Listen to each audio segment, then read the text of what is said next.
그래서 바람이 불고 있을 때 소리가 어떻게 이어지느냐 하는 것을 요 세 가지 경우에서 보여주고 있습니다. 또 이제 그 소리가 전달할 때 주변의 영향을 받는 것이 도플러 현상이라고 할 수가 있어요. 왜냐하면 이 소리가 보내주는 사람은 일정한 톤으로 보내주지만 듣는 사람이 만약에 움직였다 그러면 그 움직인 속도에 따라서 들리는 음높이가 달라진다는 거죠. 이렇게 들리는 음높이의 변조를 받는 이런 그 영상을, 비디오 자료를 잠시 살펴보도록 하겠습니다. 자, 이렇게 도플러 현상이라는 것은 이상하게 앰뷸런스 사이렌 소리가 분명히 나한테 다가올 때는 아주 가까이 와서 울리는 것처럼 느껴져요. 근데 이게 사라질 때는 금방 그 앰뷸런스 사이렌 소리가 동일한데도 금방 사라지는 것처럼 이렇게 느껴지는 이유가, 다가올 때는 그 속도 때문에 좀 더 고음으로 들려서 그래서 사람이 좀 더 크게 듣고, 그 다음에 또 위기, 음정이 높아지니까 아주 긴박감을 느끼게 되지만, 반대로 멀어져 가버리면 저음이 돼버리기 때문에 그래서 오히려 감탄적으로 음정이 낮아져 버리죠. 감탄문에서 나타나는 것처럼. 그러니까 금방 저음이고 귀에 잘 안 들리고 또 저음으로 깔아앉아 버리니까 그냥 이 위기의식이 더 이렇게 줄어들어 버려 가지고 그래서 금방 사라진 것처럼 보일 수 있다, 이렇게 볼 수 있어요. 그래서 도플러 현상이라는 것은 뭐 아주 간단한 거예요. 듣는 쪽에서 또는 그 보내는 쪽에서 서로 움직임이 있을 때 그 소리 주파수의 변조를, 즉 변화가 일어나는 것을 우리는 도플러 이펙트라고 이야기를 해요. 그러니까 받는 쪽에서도 그렇고 보내는 쪽에서도 그렇고 다 그렇게 나타나요. 그러면 한 예로 내가 1초에 이렇게 10번씩 공을 던지면서 있다 그러면 가만 서 있으면 저분은 1초에 10번을 받으니까 10Hz를 받을 거예요. 근데 내가 이렇게 달려가면서 만약에 이 빠른 속도로 달려가면서 던지면은 훨씬 더 주어진 1초 동안에는 11번을 받을 수가 있다는 거죠. 반대로 이렇게 던지면서 뒤로 가게 되면은 그만큼 떨어져서 도달하게 되니까 1초에 한 9번 밖에 못 받는다는 거예요. 그러니까 약 10%의 어떤 변동을 느낄 수 있는데 그게 바로 도플러 현상에 의해서 나타나는 현상이다. 근데 뭐 꼭 10% 효과는 아니에요. 속도에 따라서 얼마든지 다양하게 얻어질 수 있어.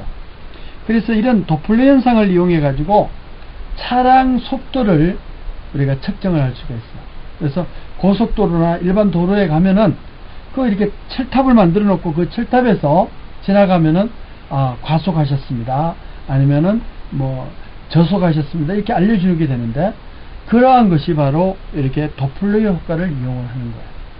이 도플러 효과는 결국은 측정하는 사람은 현재 차량을 측정하는 사람은 가만히 있는데 차가 소리를 내면서 온다든가 아니면 이 차량에 부딪힌 소리가 가서 반사되어 올 때 그 소리가 얼마나 변조가 되어 있느냐, 이런 것들을 가지고 결국은 우리가 도플러 효과를 파악을 할 수 있는 거죠. 그래서 속도를 우리가 측정할 수가 있다.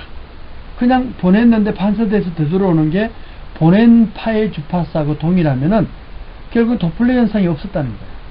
근데 높은 쪽으로 했다 그러면 이 결국은 나한테 오면서 속도가 그만큼 증가했다는 거고, 또 보내준 파형보다도 작아졌다 그러면은 즉 반대 방향으로 가면서 속도가 일어났다, 이렇게 볼 수가 있는 거니까요.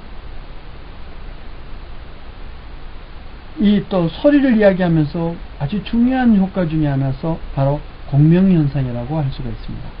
공명현상은 실생활에 수도 없이 다양하게 쓰일 수가 있는데요.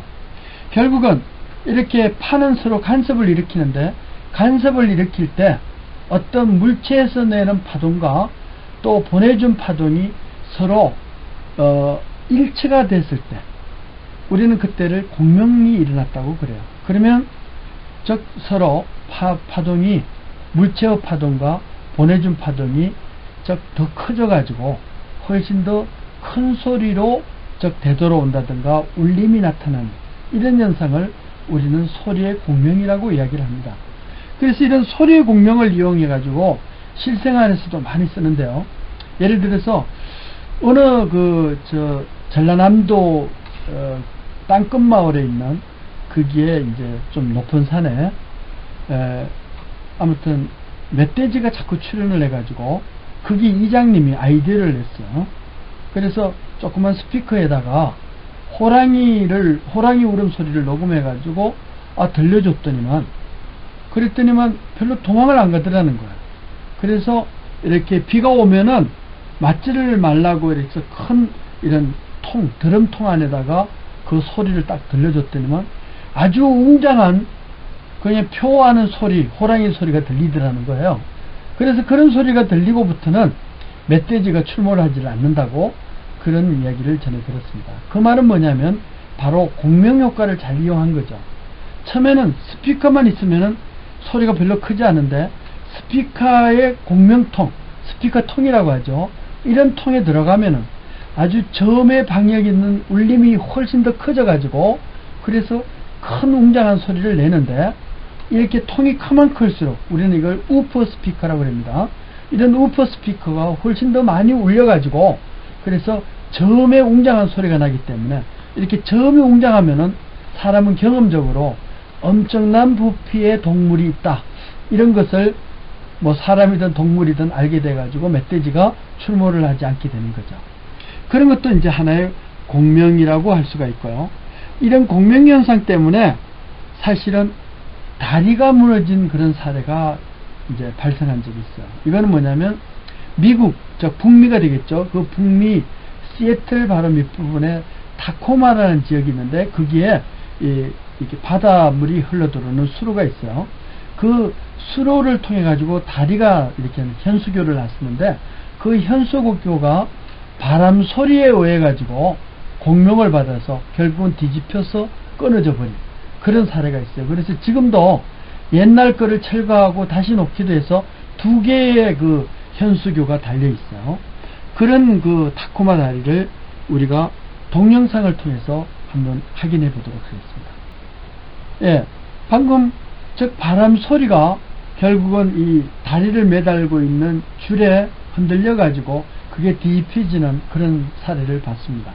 그래서 요즘에 현수교를 만들 때 아래 상판이라고 하는데 그 상판의 두께 아니면 폭을 넓게 해가지고 그게 이 줄에 의해서 흔들리더라도 휘어지지 않게 하는 그런 기술들을 그 타코마 브릿지의 공명현상에 의해서 파괴되는 것을 보고 교훈을 삼아서 이제는 그렇게 만들지 않는다고 그 건설업자들이 주로 이야기를 하고 있습니다. 다음에 보실 거는 이 실로폰을 우리가 큰 실로폰을 2개를 넣고 손을 대지 않고서도 그 실로폰을 칠 수 있는 공명현상을 잠시 동영상을 보도록 하겠습니다.